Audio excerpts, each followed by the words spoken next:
Nakakaantig damdamin na mensahe na ibinigay sa atin kanina lamang ni kapatid na Perry mula sa salita ng Diyos. Gaano katotoo ito na nililimitahan natin ang Diyos at inoorasan ng Diyos at siya'y walang hanggan. Hindi natin maaaring gawin yan. Kaya sa gabing ito, naharap tayo sa iba pang bagay ngayon ay komunyon. 3 taon na ako naghintay na magkaroon ng iglesia sa Tucson, ngunit naririto na ito. Siya nga, tayo'y naririto na. Kaya pinasasalamatan natin ang Panginoon. Pinaghintay lamang niya tayo hanggang sa mapahalagahan na natin ito ngayon. Ngayon, may isang bagay na nais kong sabihin bago lamang natin simulan ang komunyon ay ito, na naniniwala akong sapat na ang nakita natin sa panahon natin na ating kinabubuhayan, kung kaya dapat nating ipagkaloob talaga lahat ang buo nating pagkatao sa Diyos. Tayo, dapat nating tunay na paglingkuran ng Diyos. Naniniwala akong pinagkalooban niya tayo ng tuwirang sagot sa kasulatan, tulad ng pagkahatid dito ni kapatid na Perry kanina lang, na tayo ay nasa panahon ng iyon. Hindi tayo bulag, ating nakikita na tayo naririto na. Tayo dumating na. At maaari din tayong tumingin sa paligid at makita kung paano nililisan ng pantaong katinuan ang mga tao, na tayo'y hindi na makapananatili pa ng mas matagal. Mapupunta tayo sa isang ganap na institusyon ng mga baliw. Ang buong mundo ay magiging gayon, kita nyo? Kaya tayo'y nasa huling panahon na. Ngayon, kagaya nga ng pagtatapos ni kapatid na Perry doon, nakikitang totoo ang mga bagay na ito. Nakikita na mga ito ay totoo. Hindi kathangi-isip ang mga ito. Hindi ito mga bagay na binubuo lang natin sa imahinasyon. Mga bagay ito na direktang ipinagkaloob sa atin sa pamamagitan ng salita ng Diyos at lantarang inihayag sa ating harapan na alam nating naririto na tayo. Hindi natin alam kung gaano pa katagal ngayon dahil muli ay babalik tayo sa isang pagmamasid. Nakikita nyo kung anong oras na. Ngunit alam nating tayo narito na. Tayo na sa panahon ng iyan. Kung oras na ng Diyos, iniisip ko, may nagbigay ng kaunting pagsusuri minsan na nagsabi na kung paglalaanan siya ng Diyos ang ayon, kung magtatakda siya ng oras, ang isang 1,000 taon na isang araw lang. Kaya kung nabuhay ang isang tao ng 70 taong gulang, ito ay magiging ilang minuto lang sa oras ng Diyos, kita nyo? Bueno, at nagsabing ito'y magiging 40 taon, ni hindi man lamang yan may tuturing na oras halos. May kukurap niya ang kanyang mata, kita nyo?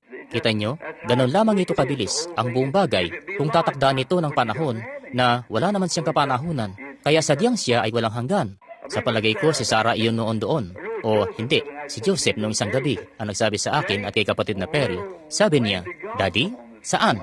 Kailan po ba dumating ang Diyos sa tagpo? Saan po ba siya nagmula? Kita nyo? Dapat mayroon siyang pasimula, hindi po ba? Hindi po ba niya kinailangang magpasimula? Sabi ko, hindi. Anumang bagay na may simula ay may wakas. Ngunit yung walang pasimula ay walang wakas. Siyempre, 10 taong gulang pa lang siya. Yun ay parang isang bagay na talagang mahirap unawain para sa kanya, kita nyo? At paano niya matatanggap yun? Ang pagkaalam na may bagay na hindi kailanman nagpasimula, hindi lang sa kanya, maging sa akin din. Ngayon, kita nyo, sadyang mahirap iyon unawain para sa akin kung paano iyon nagsimula. Ngayon, tayo'y nahahanda ng isagawa ang isang bagay dito na tunay na sagrado. Tinawagan ako ilang araw pa lang ang nakararaan sa ilang napakabuting mga Kristiyanong Ginoo na hindi pa kailanman nakaganap nito. At sa pagkaunawa niya ay ginaganap natin ang komunyon sa literal na paraan. Ginaganap nila ito na tinatawag nilang komunyong espiritual. At na hanggat komunyon iyon, masasabi kong mainam.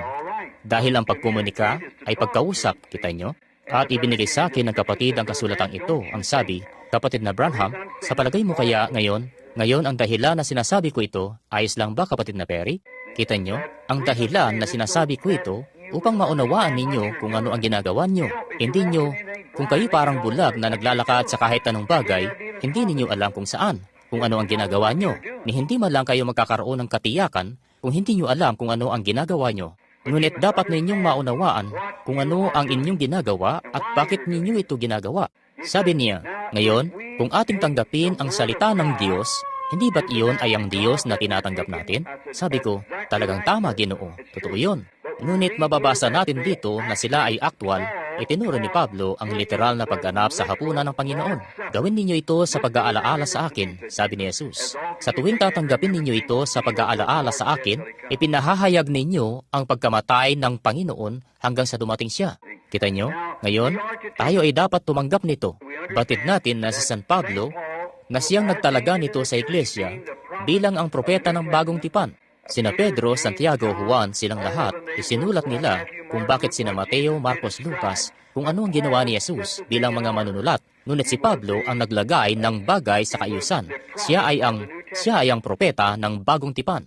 Kung paanong nagtungo si Moises sa ilang upang tanggapin ang inspirasyon na isulat ang limang aklat ang unang limang aklat ng Biblia. Bueno, si Pablo din naman ay nagtungo sa ilang at tumanggap ng inspirasyon mula sa Diyos upang ilagay sa kaayusan ng iglesia sa bagong tipan at itipo ito doon sa luma. Sa ilalim ni Yaon ay nagkaroon sila ng haing kordero na patuloy na sinasagawa iyon ng Israel bilang isang alaala. Sa katunayan, ginamit ito ng isang beses sa paglabas mula sa Ehipto. Ngunit pagkatapos, patuloy na sinasagawa nila iyon bilang isang alaala sa paglipas ng panahon. Bueno, kung ang kautusan ay anino ng mga bagay na darating, nakita nyo? Ngayon, naniniwala ako na ang communion, ang tinatawag nating communion, ngayon, ay ang hapunan ng Panginoon.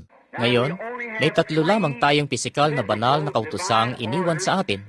Isa sa mga ito ay komunyon, paghuhugasan ng paa, bautismo sa tubig. Iyon lang yung tatlong bagay. Iyon ang kasakdalan ni Yaong tatlo, kita nyo? At iyon lamang ang tatlong kautusang meron tayo. Napagtatanto natin na iyan ang utos na ibinigay ni San Pablo sa bagong tipan. Ngayon, kung sasabihin natin na dapat ang komunyon ay pagtanggap lang sa salita, hindi ako naniniwalang may karapatan ng sinuman na tanggapin ang hapunan ng Panginoon hanggang sa tinanggap na niya ang salita ng Panginoon sa kaniyang puso. Kita nyo? Sapagkat ako ay tutungo, may babasahin ako para sa inyo sa ilang sandali at makikita ninyo. Ngayon, pansinin.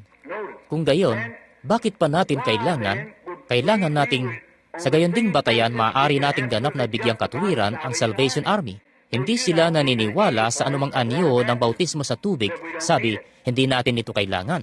Ngayon, kung hindi natin kailangan ng bautismo sa tubig, bakit tayo binabautismuhan? Sabi, hindi ka may liligtas ng tubig. Ang dugo ang nagliligtas sa iyo. Sasang-ayon ako riyan. Yan, tama yan. Ang dugo ang nagliligtas sa iyo, hindi ang tubig. Ngunit dapat nating tanggapin ang tubig bilang panlabas na damdamin na may naganap na sa kalooban na paggawa ng biyaya. Kita nyo? Ganoon din dapat tayo sa komunyon.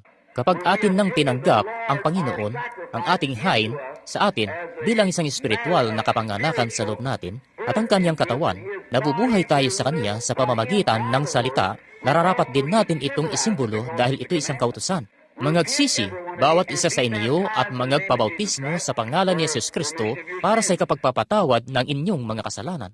Sabi ni Pablo, tinanggap ko sa Panginoon ang ibinibigay ko naman sa inyo na ang Panginoong Hesus ng gabing siya'y ipagkanulo ay dumampot ng tinapay at pinagputol-putol ito at ibinigay ito sa mga alagad at sinabi, kunin ninyo at kanin, gawin ninyo ito sa pag-aalaala sa akin. Sapagkat sa tuwing kakanin ninyo ang tinapay na ito, ipinahahayag ninyo ang kaniyang pagkamatay hanggang sa dumating siya. Ngayon, nalaman natin na riyan, may mga tao sila na nagpupunta at itong minamahal na kapatid, isang napakahalagang kapatid na lalaki, siya dumating at sinabi niya, hindi ko pa ito kailanman tinanggap, kapatid na Branham, hindi ko naunawaan kung ano ito. Sabi, naturuan ako sa ibang paraan. Sabi ko, ngunit alalahanin, tatanggapin nating isinaayos ito ni San Pablo noong bandang pasimula ng Iglesyang Kristiyano. Nagpalipat-lipat sila sa mga bahay-sambahan, sa mga bahay-bahay, pinagputol-putol ang tinapay na may kaisahan ng puso at iba pa. Ngayon, sabi ko, kanya ngang inilagay ito sa iglesia. Mga taga-Galacia 1:8, sabi niya, kung ang isang anghel mula sa langit ang dumating at magsabi ng iba pang bagay, ay matakwil ito. Nakita nyo? Kita nyo? Ang siya ring tao na muli silang pinabautismuhan mula sa bautismo ni Juan upang mabautismuhan sa pangalan ni Jesus Kristo. Nakita nyo? Mayroong tatlong bagay na dapat nating gawin bilang mga simbolo, ang hapunan ng Panginoon, paghuhugasan ng paa, bautismo sa tubig, kita nyo? May sasabihin mo, bueno, ngayon hinango iyon ng Salvation Army sa puntong yaong naghihingalong magnanakaw nang siya'y mamatay, hindi siya bautismado. Gayunpaman, sinabi ni Jesus na siya'y mapupunta sa langit. Totoo ngang tama yan. Eksakto yan. Ngunit, nakita nyo? Noon lamang niya nakilala si Jesus sa oras na siya nag-aagaw buhay na. Kita nyo? Iyon lamang ang pagkakataong nagkaroon siya. Isa siyang magnanakaw. Naroon siya sa malayo. Nasa labas siya. At sa sandaling nakita niya ang liwanag na iyon, ay kaniya itong nakilala. Panginoon, alalahanin mo ako. At si Jesus, Totoo yun. Ngunit sa iyo at sa akin na nakakaalam na dapat tayong mabautismuhan at tumangging gawin ito, kung gayon, iyay sa pagitan mo na at ng Diyos. Ganyan din sa komunyon. Ngayon, kapag ating tinanggap itong komunyon, ito'y hindi lamang isang bagay na sasabihing, pupunta ako dito at kakain ng kaunting tinapay at paniniwalaan kong isa kong Kristiyano. Ngunit, kung inyong napansin, ang sabi ng Biblia, ang kumakain at umiinom na di karapat-dapat ay magkakasala sa dugo at katawan ng Panginoon. Kita nyo? Kailangan ninyong ipamuhay ang isang buhay na sa harap ng mga tao at sa harap ng Diyos at ng mga tao na nagpapakita na kayo nga ay tapat. Ngayon, ilang sandali na lamang. Ngayon, sa lumang tipan, nang ang hain ay gawing isang kautusan o isang ordinansa, at gayon din ang bautismo sa tubig ay isang ordinansa, gayon din ang paghuhugasan ng paa ay isang ordinansa, gayon din ang hapunan ng Panginoon ay isang ordinansa. Mapalad ang gumaganap ng lahat niyang mga ordinansa, tumutupad ng lahat niyang mga batas, lahat niyang mga kautusan, upang siya magkaroon ng karapatang makapasok sa punong kahoy ng buhay. Ngayon, pansinin niyo rito ngayon, na doon sa una, noong unang kautusan pa lang ito ng Diyos na magdala ng hain sa bahay-sambahan, at sa templo at sa dambana, at ialay ang inyong kaloob at para sa inyong mga kasalanan, ang paghahain ng isang kordero. Bueno, para ko nang nakikita ang isang kapatid na Hudyo na naglalakad sa daan, nalalamang siya nagkasala at magtutungo siya sa dambana o dadalhin ang kaniyang matabang kapong baka o guyang toro o anumang meron siya o isang lalaking tupa, kordero, anumang bagay. Dinala niya ito sa kahabaan ng daan ng kasing tapat ng magagawa niyang paglapit. Naglakad siya patungo doon. Tinutupad ang kautusan ng Diyos ng kasing tapat ng magagawa niya. Pagkatapos ay ipinatong niya ang kaniyang mga kamay dito, ipinahahayag ang kaniyang mga kasalanan, at ang saserdote ay inilalagay iyon ang kaniyang mga kasalanan sa kordero at ginilitan ang lalamunan ng kordero at pagkatapos ay namatay ito para sa kaniya. Habang nakahimlay ito doon, ang munting kordero ay nagkikisay at nagdurugo, ang kanyang mga kamay ay puno ng dugo, at iyon ay tumitilamsik sa buo niyang katawan. Ang munting kordero ay umiiyak, naghihingalo. Kanyang mapagtatanto na nagkasala siya at may kailangang mamatay kapalit niya. Kung kaya, iniaalay niya ang kamatayan nitong kordero para sa kanyang kamatayan. Kita nyo, ang kordero ay namatay kapalit niya. Noon, ginagawa ito ng tao na may katapatan sa kaibuturan ng kanyang puso. Sa huli, paulit-ulit itong nangyaring muli, paulit-ulit itong nagpatuloy, hanggang sa huli, ito'y naging isa ng tradisyon. Ang utos ng Diyos ay naging isa ng tradisyon sa mga tao. At nang magkagayon ay heto't siya't paparating. Bueno, tingnan natin, ganito at ganiyang araw ngayon, mainam siguro magtungo ako roon. O, mabuting ako'y maghandog ng isang guyang toro.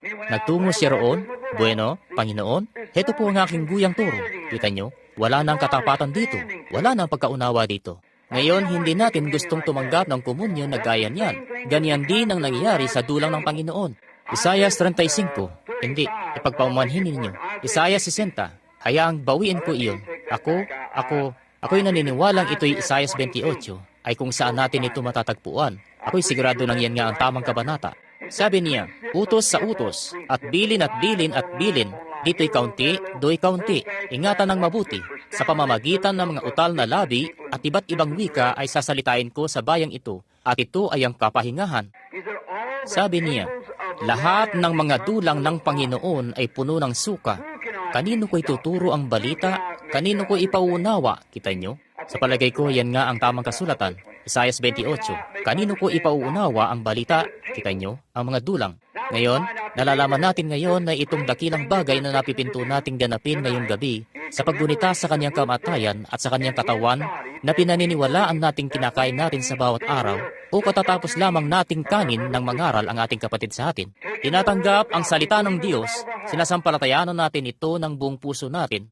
Nakikita natin itong naipamalas, nakikita natin ito'y ipinagkaloob sa atin, nakikita natin ito'y pinagtibay, nadarama natin ito sa ating mga buhay, at nararapat tayong dumulog dito na may malalim na kamalayan sa kung ano ang ating ginagawa, hindi lamang dahil sa ito isang utos. Papasok ka sa bahay-sambahan at kadalasan nagbibigay sila ng lumang soda cracker o kung anong uri ng kung anuman, pagpuputol-putulin ito at isang magaang na tinapay o kung anuman at pagpuputol-putulin ito at ang mga taong naninigarilyo, umiinom lahat na Dahil sa sila'y kasapi ng iglesia, magtutungo sila at tatanggap ng hapunan ng Panginoon. Bueno, karumihan yan sa harapan ng Diyos. Maging ang hayin, sinabi, ang inyong mga banal na araw at ang inyong hayin ay naging mabaho na sa aking pangamoy. Gayon may iniutos niya sa kanila na gawin ang paghahaing iyon. Ngunit ang paraan nila ng pagganap nito, ito'y naging mabaho, alingasaw sa kanyang ilong, kanyang pangamoy, ang mismong hayin na kanyang itinalaga.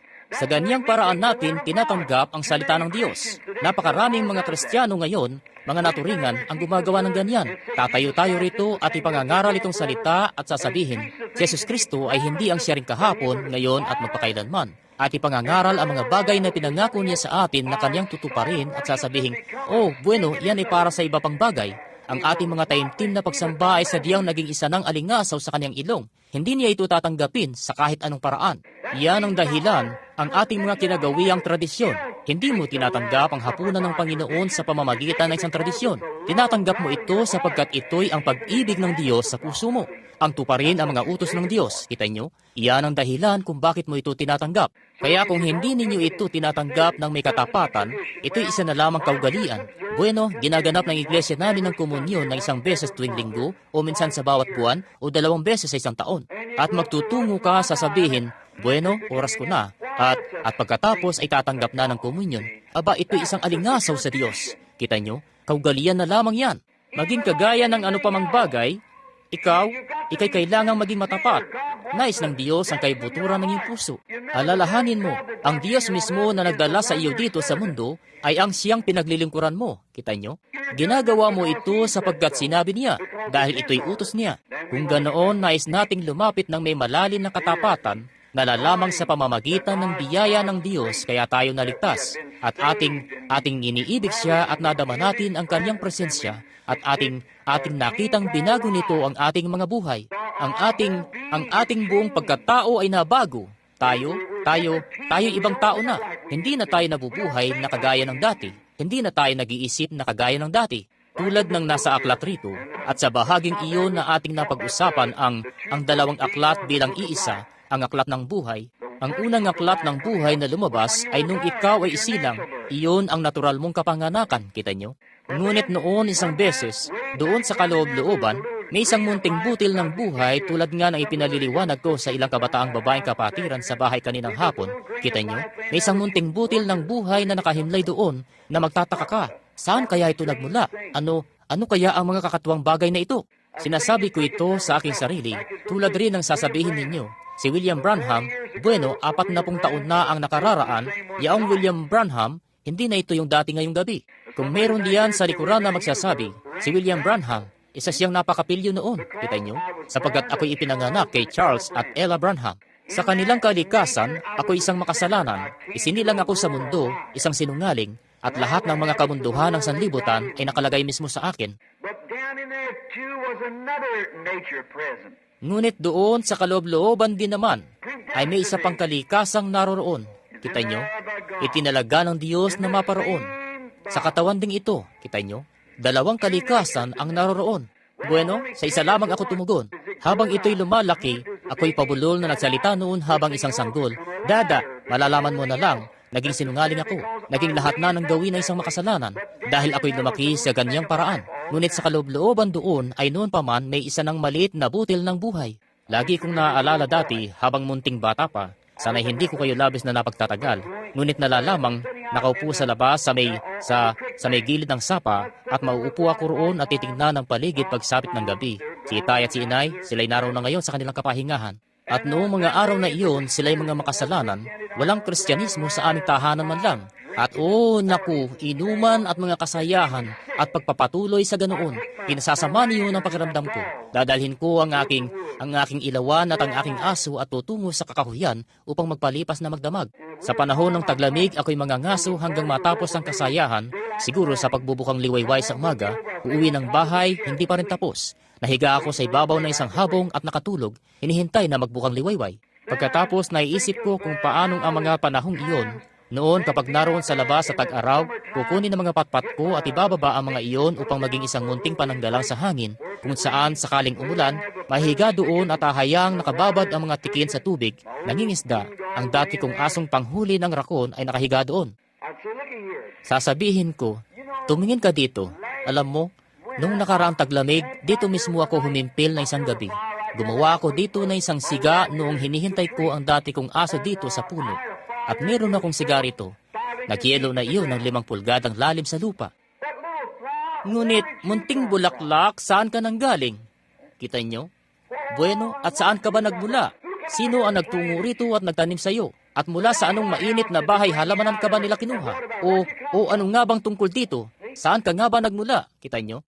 Yung munting bulaklak, sasabihin ko, aba, nagyayelo ito at lahat na. At ako'y nagsiga sa ibabaw dito. Sa kabila ng nagyayelong elemento, ay may isang mainit na elementong nakahimlay dito sa malaking lumang kahoy kung saan kita sinigaan. At gayon pa man ay heto ka at buhay ka. Saan ka nga ba nagmula?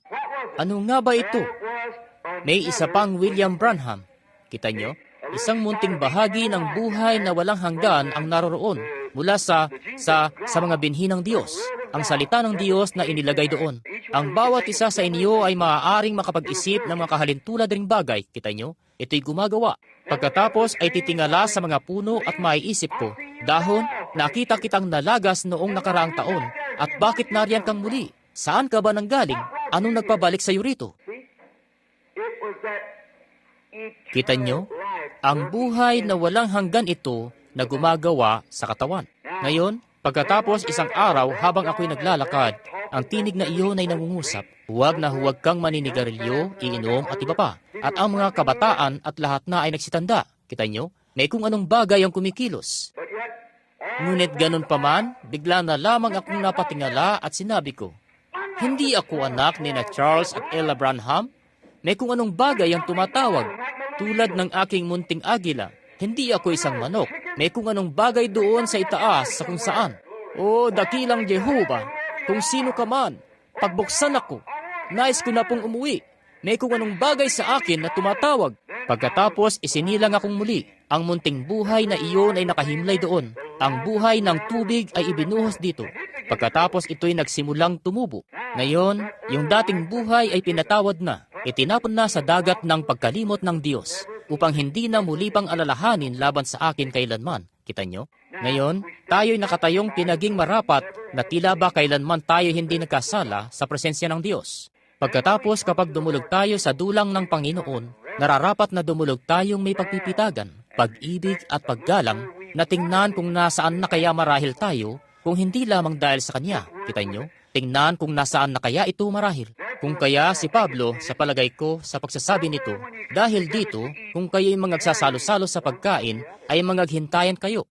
Yan ay, sa ibang salita, maghintay lang na mga ilang minuto. Manalangin, siyasatin ang inyong mga sarili. At kung alam ninyong may isang kapatid na nariyan, na makagagawa na ng isang bagay na mali o anuman, at manalangin ka para sa kanya rin. Kita nyo? Kita nyo? Maghintayan sa isa't isa. Maghintayin ng isang sandali.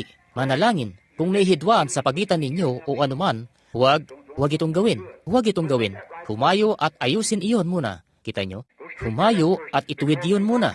Dahil nais nating magtungo rito ng sadyang dalisay sa abot ng ating makakaya. At ang ating mga niluloob tungkol sa isa't isa at sa Diyos at sa bawat isa, at saka tayo dumudulog na magkakasama sa dulang ng Panginoon. Kita nyo? At ginagawa natin ito dahil tayo nagbibigay pasasalamat sa Kanya at sa isa't isa. Kinakain ng tinapay sa pagitan ng bawat isa, iniinom ang alak sa pagitan ng bawat isa bilang Kanyang dugo at Kanyang laman. Malibang kanin ninyo ang laman ng anak ng tao at inumin ng Kanyang dugo, ay wala kayong buhay sa inyo. Kita nyo? Nakita nyo? Iyon ang sabi ng Biblia. Malibang gawin ninyo ito, walang buhay. Nakita nyo?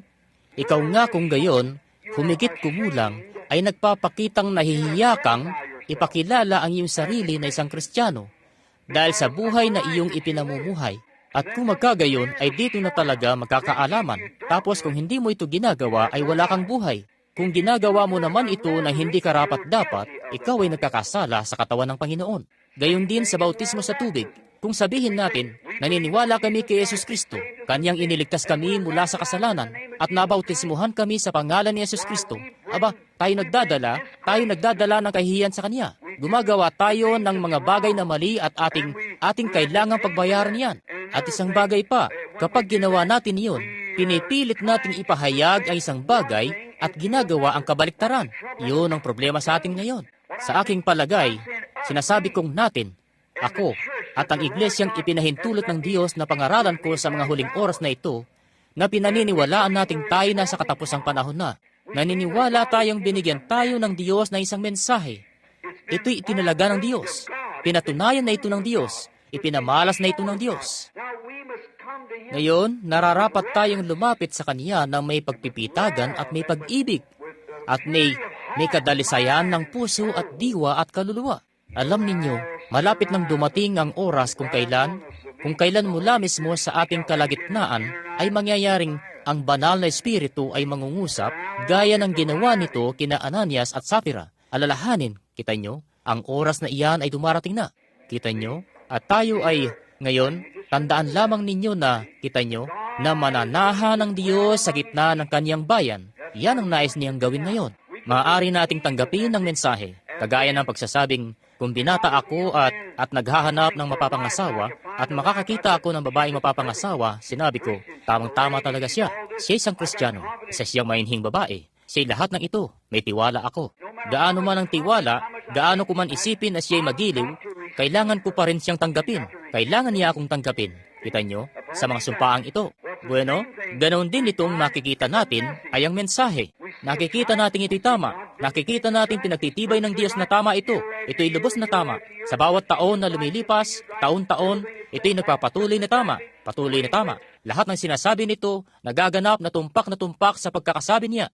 Ngayon, alam natin ito'y tama. Ngunit kita nyo, huwag ninyong gawin ito sa intelektual na pananaw. Kung gagawin nyo, segunda mano ang inyong relihiyon. Kita nyo? Ayaw natin ng segunda manong relihiyon. Isang bagay na naranasan ng iba at nabubuhay lamang tayo sa kanilang patotoo. Gaya ng sa paniwala ko si Jesus ang nagsabi kay Pilato, isang bagay, isang salitang iniisip ko at sinabi niya doon ilang sandali pa lang ang lumipas, sinong nagsabi sa iyo niyan? O ito ba'y ipinahayag sa iyo? Paano mo nalaman ang mga bagay na ito? Sa madaling salita, hindi ko na alam sadyang kung ano yung salitang iyon ngayon. Napakatagal ng panahon mula nang mabasa ko ito. Ngunit, paano mo ito nalaman? Ano? Paano? Sino ang naghayag nito sa iyo? Tungkol sa Kanya bilang ang anak ng Diyos. Sino ang naghayag nito sa iyo? May tao bang nagsabi sa iyo niyan? O tulad ng sinabi ni Jesus, ang aking Ama sa langit ba ang naghayag nito sa iyo? Kita nyo? Kita nyo? Paano mo ito nalaman? Isang segunda mano? O ito ba isang sakdal na kapahayagan mula sa Diyos? Ito bang komunyon ay isa lamang bagay na ipinupunta ko rito? Isang utos? Sasabihin, bueno, silang lahat ay tinatanggap ito. Ako nga rin. Ito isang kapahayagan na ako'y bahagi niya at bahagi ninyo ako. At iniibig ko kayo at iniibig ko siya. At tinatanggap natin ito ng magkasama bilang isang simbolo ng ating pag-ibig sa Diyos at ng ating pag-ibig at pakikipagtipon sa isa't isa. Ngayon, nais kong bumasa ng ilan mula sa kasulatan at pagkatapos sa palagay ko, saan ninyo, kahit saan naisin ni kapatid na Perry ngayon. Sana'y samahan ninyo ako sa pagbasa nito kung may Biblia kayo. Unang mga taga-Korinto sa 11 kabanata at simula sa 23 talata. At gayon din naman, sa aming tabernakulo, ginaganap namin ito palagi noon pa man at ang paghuhugasan ng paa palagi dahil magkasama ang mga yan. Sa palagay ko, ipinabatid na ng kapatid yan na Miyerkules ng gabi dahil sa dami ng tao at wala kayong sapat na lugar upang mapapasok ang mga tao para sa paghuhugasan ng paa. Kanilang gaganapin ito sa Miyerkules ng gabi. Ngayon, 23 talata ng 11 kabanata ng unang mga taga-Korinto, pakinggan si Pablo ngayon. Ngayon, tandaan, at ilagay ito sa isipan, mga taga-Galasya 1:8. Kung kami man o isang anghel mula sa langit ay mangaral ng ibang ebanghelyo sa inyo, maliban dito sa ebanghelyo na ipinangaral niya, ay matakwil siya. Kita nyo? Sapagkat tinanggap ko sa Panginoon ang akin namang ibinibigay sa inyo, na ang Panginoong Yesus ng gabing siya'y ipagkanulo ay dumampot ng tinapay, at nang siya'y nakapagpasalamat, ay kaniyang pinagputol-putol, sinabi, kunin ninyo at kanin ninyo. Ito ang aking katawan na pinagputol-putol dahil sa inyo. Gawin ninyo ito sa pag-aalaala sa akin. Ngayon, hayaang tumigil ako rito upang sabihin, ngunit ang pagtanggap sa katawan ng Panginoong Yesus Kristo dito sa komunyon ay hindi nangangahulugan na ang komunyon na iyon ay ang literal na katawan ni Kristo. Sa Katoliko yan. Hindi ako naniniwala na tama yan. Naniniwala akong isa lamang itong ordinansa na ginawa ng Diyos sa atin, kita nyo? Ito'y hindi ang aktual na katawan. Ito'y, ngayon, isa talaga itong maliit na piraso ng purong tinapay. Isa lamang itong ordinansa. Ni hindi rin ako naniniwalang ang bautismo kay Yesus Kristo sa pangalan ni Yesus Kristo sa tubig ay nagpapatawad nga ng inyong mga kasalanan. Hindi ako naniniwala na kayo. Naniniwala akong maaari kayong mabautismuhan ng buong araw. Ngayon, alam kong maaaring may mga taong nakaupo rito na mula sa Iglesyang Apostolic, ibig kong sabihin, o sa Iglesyang United Pentecostal, kung saan itinuturo nila iyan. Ngunit kita nyo, ako'y hindi naniniwalang ang tubig ay nagpapatawad ng mga kasalanan. O kung ito nga, kung gayon si Jesus ay namatay na walang kabuluhan. Kita nyo? Naniniwala ako na isa lamang itong ordinansa ng Diyos, kita nyo, upang ipakitang pinatawad na kayo. Ngunit ang mabautismuhan para sa muling kapanganakan, hindi. Ako'y hindi naniniwala diyan. Hindi ako naniniwala na ang tubig ay nagpapatawad ng mga kasalanan. Ni hindi rin ako naniniwala na ang tinapay at alak na ito ay may anumang kinalaman sa inyo. Pagtupad lamang ito sa ordinansa na itinalaga ng Diyos para ganapin natin, kita nyo? Tama yan. Naniniwala akong ang bautismo sa tubig ay ganito rin. Naniniwala akong nararapat sa atin na gawin ito, na ginawa niya ang lahat ng ito bilang halimbawa sa atin, at ginawa niya ito bilang halimbawa sa atin, at naghugas siya ng paa bilang halimbawa sa atin. Ngayon, at gayon din naman, ika-25 talata, at gayon din naman hinawakan ng saro, at pagkatapos na makahapon na sinasabi, ang sarong ito ay siyang bagong tipan sa aking dugo. Gawin ninyo ito sa tuwing kayo'y magsisiinom sa pag-aalaala sa akin. Sapagkat sa tuwing, tandaan ngayon, sapagkat sa tuwing kakanin ninyo ang tinapay na ito, at inuman ninyo ang saro, ay inihahayag ninyo ang pagkamatay ng Panginoon hanggang sa dumating siya. Hanggang kailan? Hanggang sa dumating siya. Kita nyo? Kita nyo?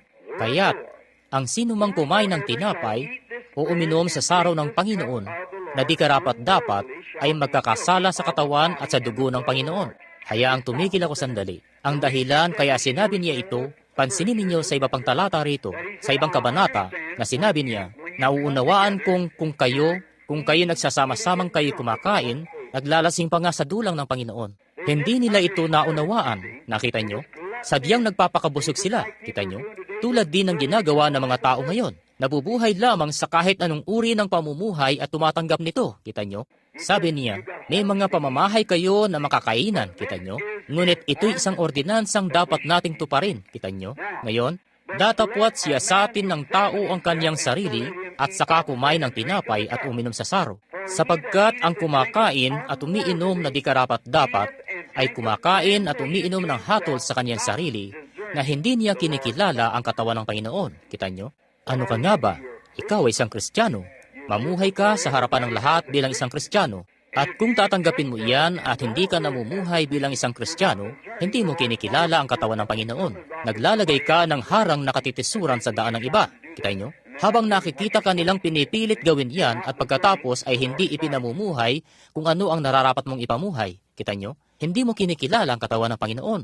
Ngayon, masdaan kung ano ito, kung ano ang sumpa nito. Dahil dito'y marami sa inyo ang mahihina at mga masasakitin at hindi kakauntian na natutulog. Ang tamang salin ng salitang iyan, kapatid na Perry, ay patay na. Kita nyo? Kita nyo? Marami ang patay na. Datapwat kung ating kikilalanin ang ating sarili, ay hindi tayo hahatulan. Kita nyo? Kung ating hahatulan ang ating sarili, ay hindi na tayo hahatulan pa. Kita nyo? Datapwat kung tayo inahatulan, ay pinarurusahan tayo ng Panginoon upang huwag tayong mahatulang kasama ng sanglibutan. Kita nyo? Walang anumang pakipag-ugnayan sa sanglibutan. Dahil dito, mga kapatid ko, kung kayo'y magsasalo-salo sa pagkain, ay magaghintayan kayo. Kita nyo? Kung ang sino man ay magutom, kumain siya sa bahay, upang ang pagsasalo-salo nyo ay huwag maging sa paghatol, at ang iba ay aking aayusin, pagparian ko. Kita nyo? Ngayon, sa madaling salita, huwag lamang pumunta upang tanggapin ito bilang isang, gaya na sinabi ko kanina tungkol sa mga Hudyo, ang kanilang hain, ito'y napakaganda, ibinigay ito ng Diyos, ngunit dumating ito sa punto kung saan ay hindi na nila ito ginagawa ng may katapatan, at pagpipitagan at nasa kaayusan, nang magkagayon ito'y nagmistula na lamang ito'y naging isang masamang amoy sa kanyang ilong. Ngayon, gayon ding bagay ang ating pagpunta upang tanggapin ang hapunan ng Panginoon na nararapat tayong magtungo na nalalaman kung ano ang ating ginagawa. Tulad din ng kapag nagtungo ka sa tubig upang magpabautismo sa pangalan ni Jesus Kristo, alam mo kung ano ang iyong ginagawa. Inilalagay mo sa iglesia kung ano ang inilagay ng Diyos sa iyo, si Kristo.